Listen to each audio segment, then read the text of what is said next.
Hello, my dear friend, and welcome to the Spiritually Engineered Podcast, where we take a deep dive into the human experience from a spiritual perspective. Come on in, and I invite you to stay.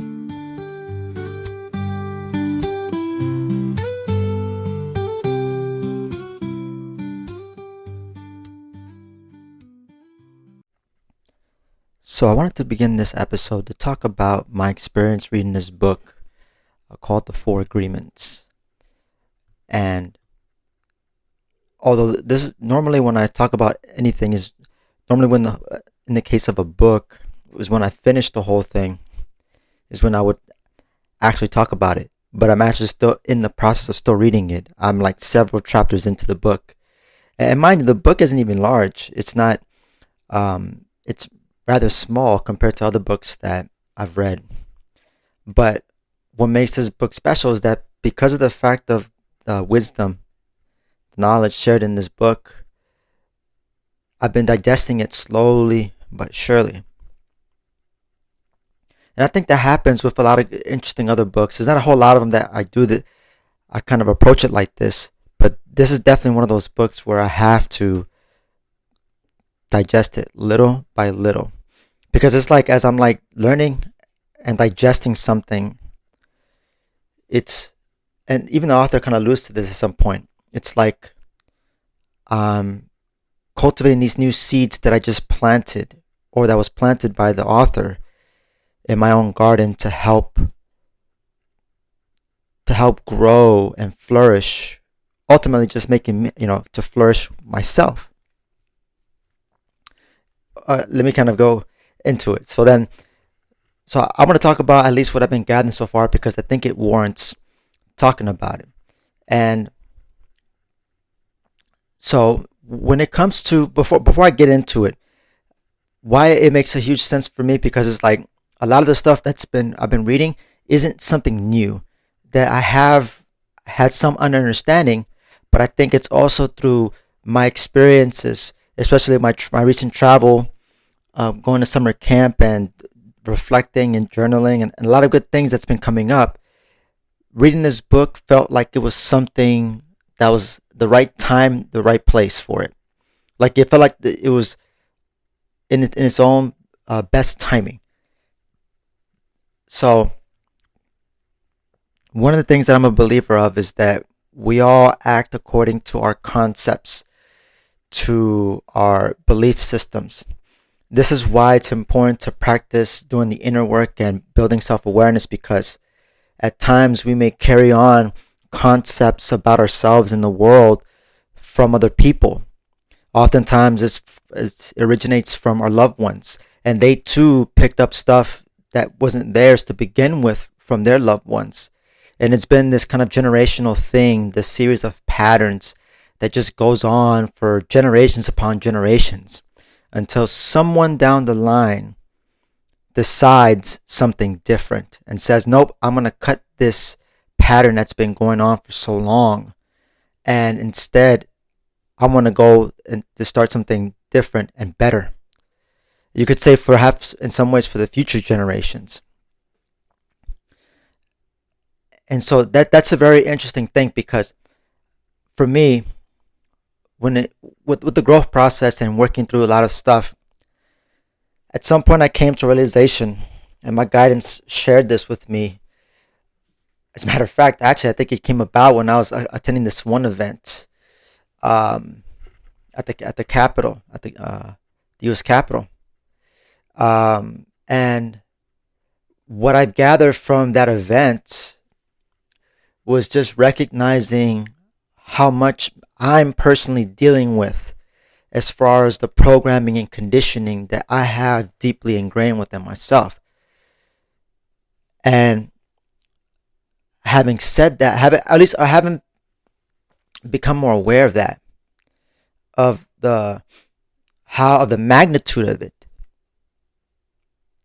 For me, it's important that I don't match that magnitude with gravity. That isn't to say that I don't treat my life like it's some like I treat my life like I'm serious about it, but I don't want to get too serious about it. Is what I'm trying to get at. So when I got an understanding of the magnitude that I'm working with, I don't want to match it with gravity, because then, or at least because I'll start to get heavy in my heart, and that's not going to do any good. In fact, it'll just bring about suffering. And I believe me and the author of this book that I'm currently reading, we do see eye to eye to that, with that, and that suffering is optional in life. It is not a requirement to live purposefully. It is not a requirement to live spiritually. It is not a requirement to move in balance. There isn't this great, noble sacrifice that has to be made to do something simple, innate within you and I, to live purposely, to radiate, to express. And so, going back to those concepts, how we can operate according to our belief systems, very important to check ourselves and to examine that. But it can be hard to do that without the proper tools. I myself, I'm grateful for the tools that I work with, what the college has taught me to help me be at this place.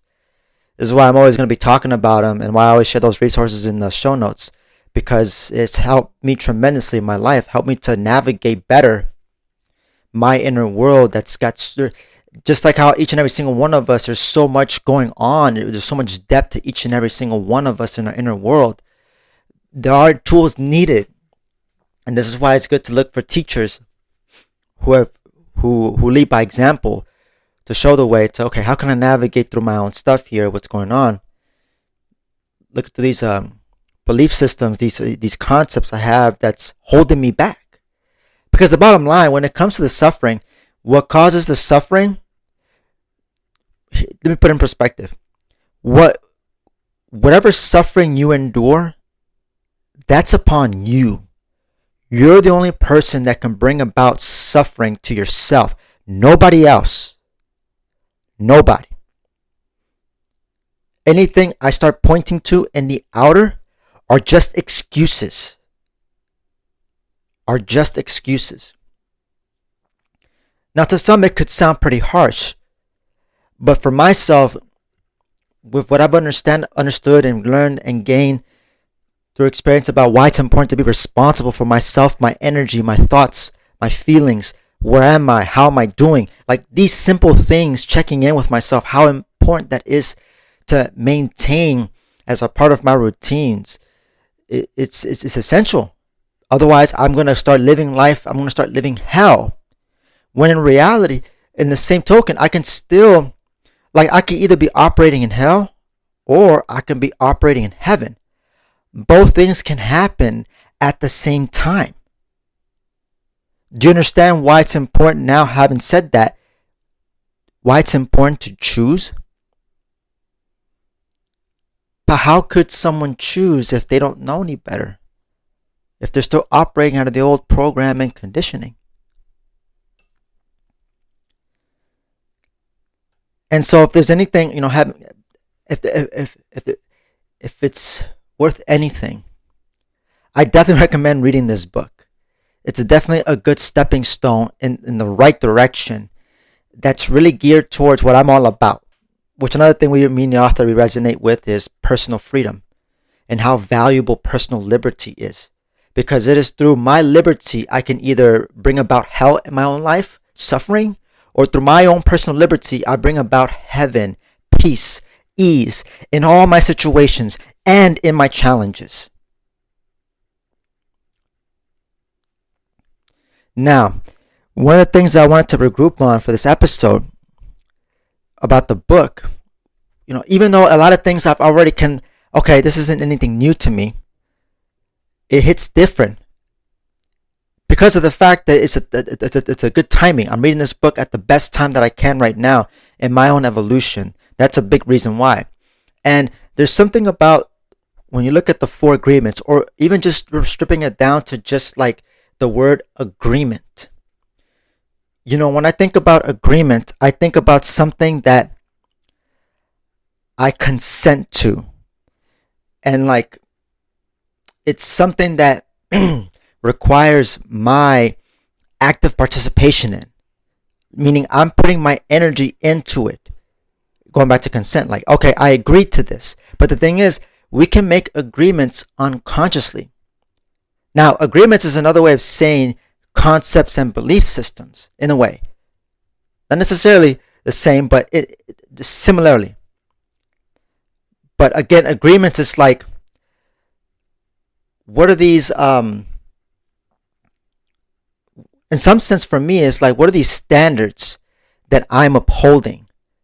It could be terrible, not so good standards, or it could be really good standards.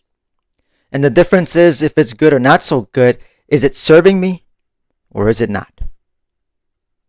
And it's quite easy to tell if it is or isn't. Start for me is just, how do I feel? Oh man, I feel like crap. I feel like I'm under pressure. I feel rushed. Da da da da. Ba da ba ba. All those are good indicators. Wow, something is not working for me. And when I feel ease and happy and joyful, I can enjoy the simple things. I'm very expressive and affectionate towards others, and that to me are the key stuff to me. That's like, okay, this is working for me. Whatever I got going on, and so this like really having to sift through. Imagine yourself like a garden. Like there are the weeds that can be very subtle, can be overlooked, and you can also equate that with like with the agreements, because the author mentions like we all have made agreements, some without our knowing, but we did it anyway growing up. And he was alluding to like the conditioning that we all go through at some point in our lives. So how most of us start out into this planet, into this lifetime, in this human journey. And he goes down into like at least 4 simple yet really potent and powerful agreements. You could say based on concepts and belief systems that are freeing, to begin to just move forward as far as like showing up better. In a way, it's like I'm actually starting to see like, at least as I'm working through the book and redefining and letting go of some of the old patterns and stuff that's not serving me, and the new patterns, the new agreements, it's like making them a part of my way of life. Because he also talks about the importance of habits, especially because when I'm dealing with something that's been, in some cases, for lifetimes, I have to make that conscious effort every single day, cultivate the garden, after having removed the weeds, cultivate the seeds, the new plants that I've gotten from reading this book, to let it grow and flourish so that it becomes a part of, not just, like I said, not just a new habit, but it becomes, like, I think it's like, it becomes a habit when I start working on something again and again consciously, whatever that thing that's serving me, my new intention. Once I get into a habit, then at some point, then it becomes my way of life. And that means it's how I show up in all my situations. It doesn't discriminate this or that. No, it says how I show up everywhere with anyone I meet, period. And so just it's amazing just for me how this has all been clicking for me. And that's why I'm reminded again, when it comes to spiritual growth, there's a timing to it. Everybody has their own pace. You have your own pace that you're growing, how you grow, the rate at which you'll grow. And that is why it's essential to have patience. And not just that,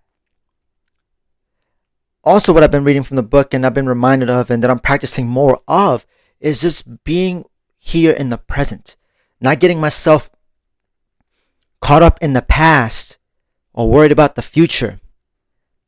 Me personally, I find myself getting more caught up in the past than I really do in my future, at least as of late.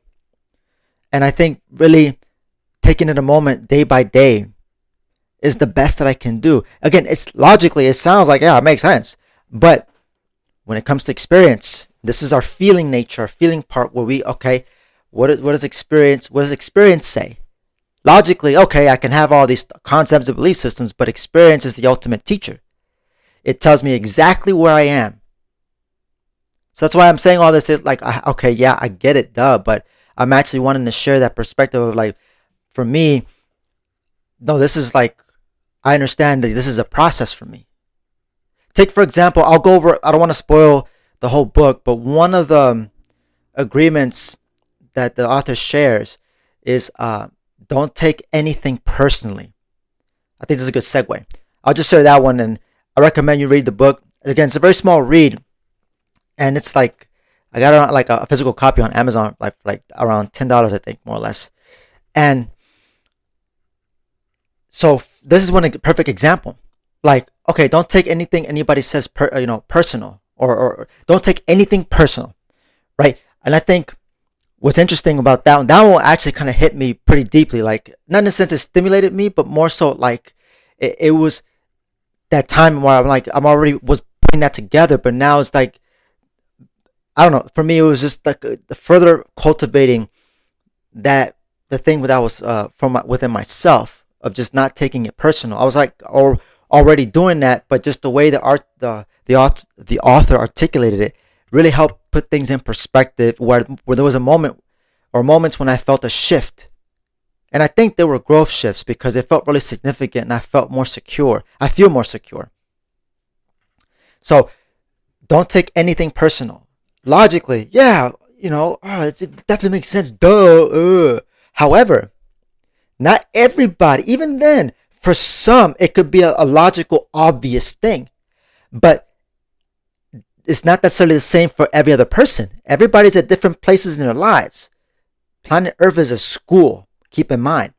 Everybody's in a different place. There's some that are in similar places, and that goes across the board. But not even everybody could understand that. Their beliefs some people may have belief systems that say, oh no, I have to identify whatever somebody says. I have to, that must mean that'll define me. Like, some people have concepts where they truly feel that within themselves. So it can seem obvious, but it's not necessarily obvious for everybody else. Can assume that. And so, for me, because of what I've been putting together from recent experiences, and I had previous episodes where I talk about some stuff that's been coming up. Now it's like, reading that, I'm like, oh, when it talked about that specific one in this book, it felt a little bit more liberating. Like, oh, okay, I'm starting to get it now. I'm starting to understand a little bit more. It's like, it's good to read, but it's good to have experiences, and really it's through the experience that helps really solidify what you're learning. Just like for me, I grow through my experiences and practicing from what I'm learning in the classroom, so to speak. The field work is just as necessary as classroom work. I can't think my way into growth or fulfillment. This is another simple way of putting it, and why I can have all these concepts or knowledge about all these things, but it don't mean anything unless it's been integrated or practiced and lived. And that's why, the habit thing, making it a habit, and even with whatever, like, you're maybe reading, it's always important to just ask yourself, how can I make this practical? So, like, even though I haven't finished reading the whole book, I've already had some ideas on how to make what I'm learning more practical, to get into to help build on my way of life that feels more freeing. For example, like, I made a notes on my phone, and because I use my phone a lot, but I'm also making a note of it physically as well, of like those agreements, and I kind of set them up like an affirmation. I use I statements, so I really get it into my feelings, get it into myself, solidifying it. That act of continuing to cultivate it, to build those new habits. Because I don't know about you, but when I'm dealing with something for so long, it's very easy to fall back into the old ways, the old thinking pattern, the old maze. This is the nature of when it comes to the growth process, understanding energy. I have to consciously make an effort to build on these new things that I'm now having, like after experiencing some shifts, to continue doing that, so that I have this building this new groove of energy that'll serve me moving forward, so that I set myself up for success. So like I have like a place where I review it. So before, when I wake up, I'll open it on my phone, I'll look at it, I'll read it out loud, or to myself mentally, the agreements, like, okay, this is what I commit to. And I start reading them out in the I form as an affirmation. And at times I'll think about it. I'll, when I get reminded of it, and this is where my guidance come in, they're so super helpful, because I'll get those little reminders like, oh, those agreements. Oh, right. And I think that's part of the dance and part of the process when it comes to building on a new habit.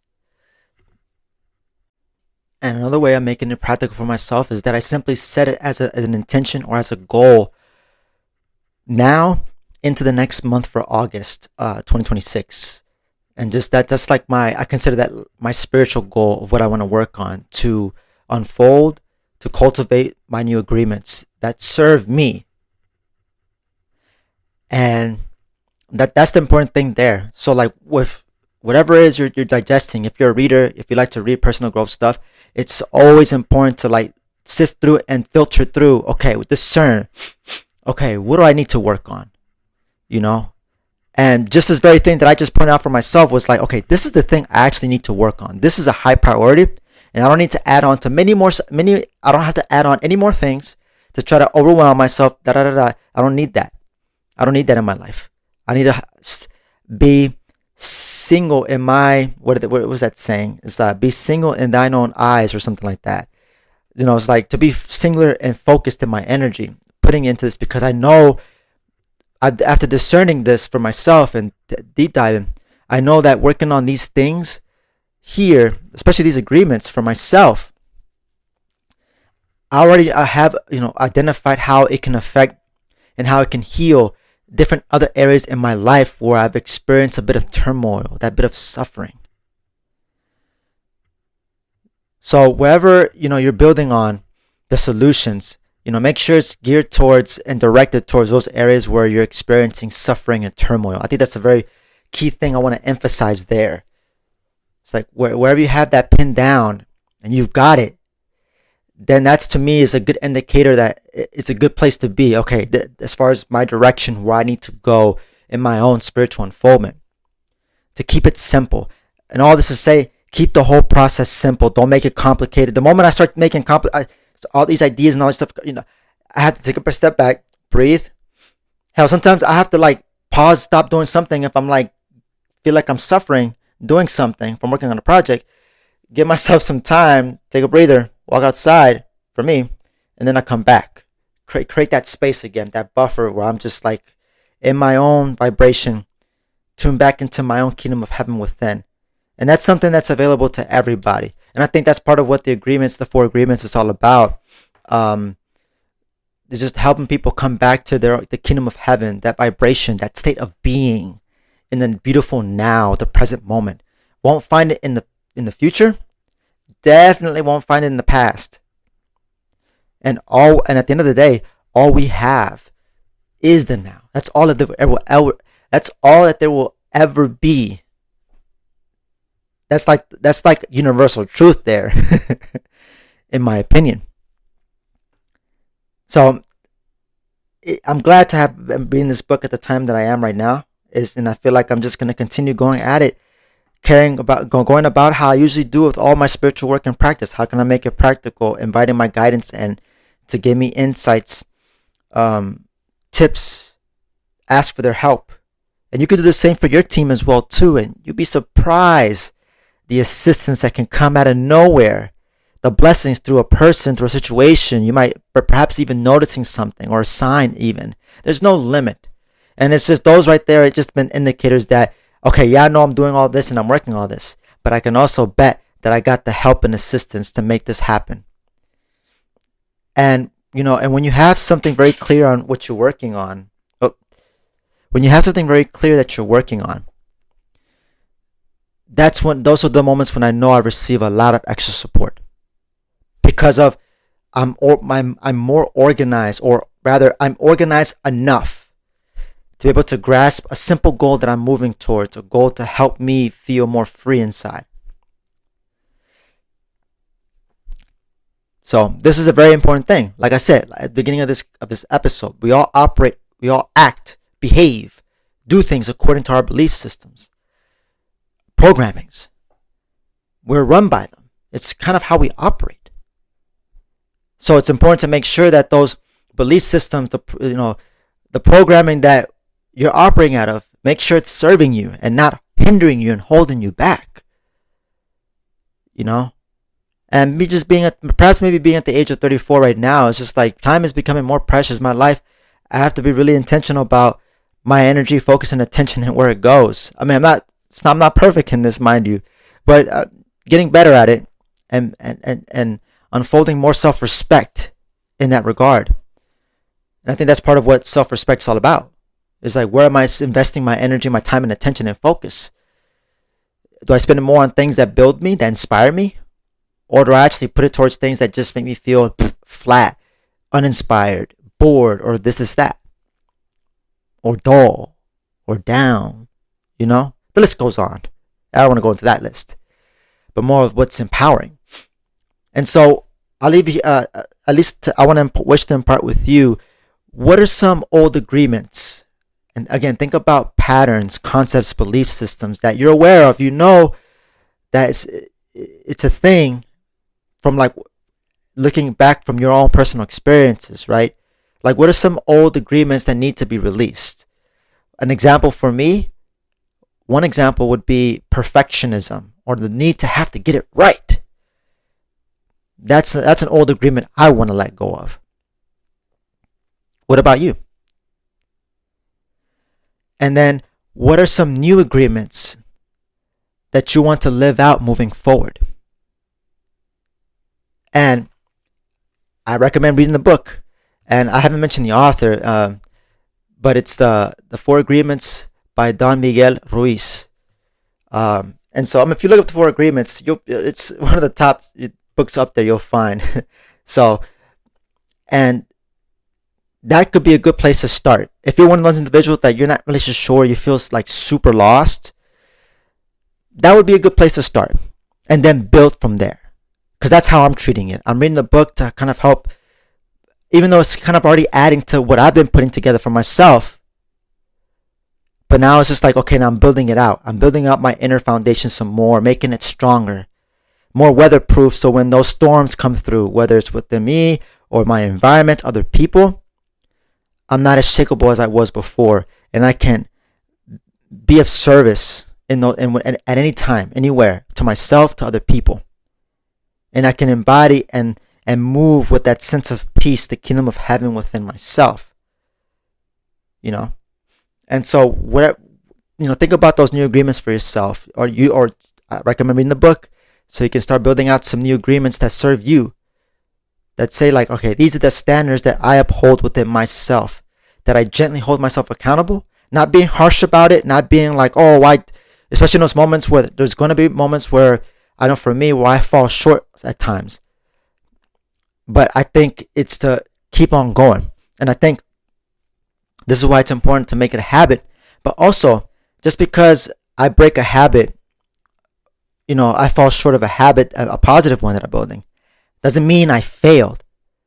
And that to me that right there is an old agreement I also want to let go of too. And instead it's like, I'm always practicing. As long as I get back up when I fall, that's all that matters. If you fall, just get back up. Hold your chin up high. You got this. Keep going forward. Trust yourself. Keep going forward. You fall, it's okay. Get back up. Keep going. That's just like how I remind of that experience of just like as a child when I didn't know how to walk. And I'm pretty sure I've fallen a couple times, but I didn't beat myself up in those moments like, oh, how could you fall? You messed up not being able to walk. Who's done that? No one. Instead, we just, I've fallen. Okay, let me get back up and try again. Okay, fallen. And mind you, we all did this innately as kids.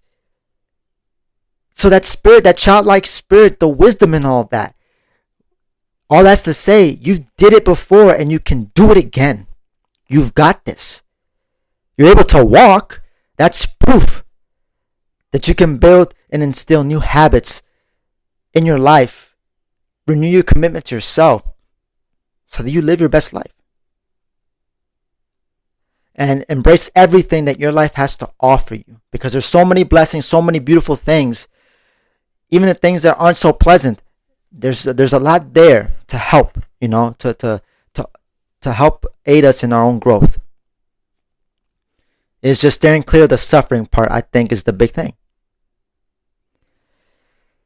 And so, if you made it this part in the episode, thank you so much for your time and attention. I hope that, this inspires you to, take action, do something, make it practical.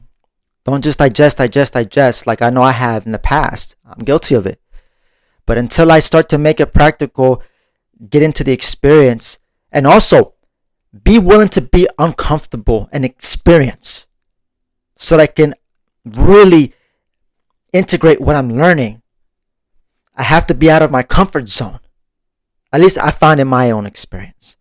I have to be willing to do that, to face that, to feel that, to embrace that and not be afraid. Because what's more damaging and debilitating is buying into the fear and suffering of not doing anything, of not being involved in life. And that debilitates, that weakens the soul, that dims the light. And that's not required. That is not necessary. That is not necessary. And I'm telling you this being raised Catholic to give you some context as well too. And so this has been another episode of the Spiritual Engineer Podcast. I'm your host, Alvin Cepeda, signing out. And as always, take care, my dear friend.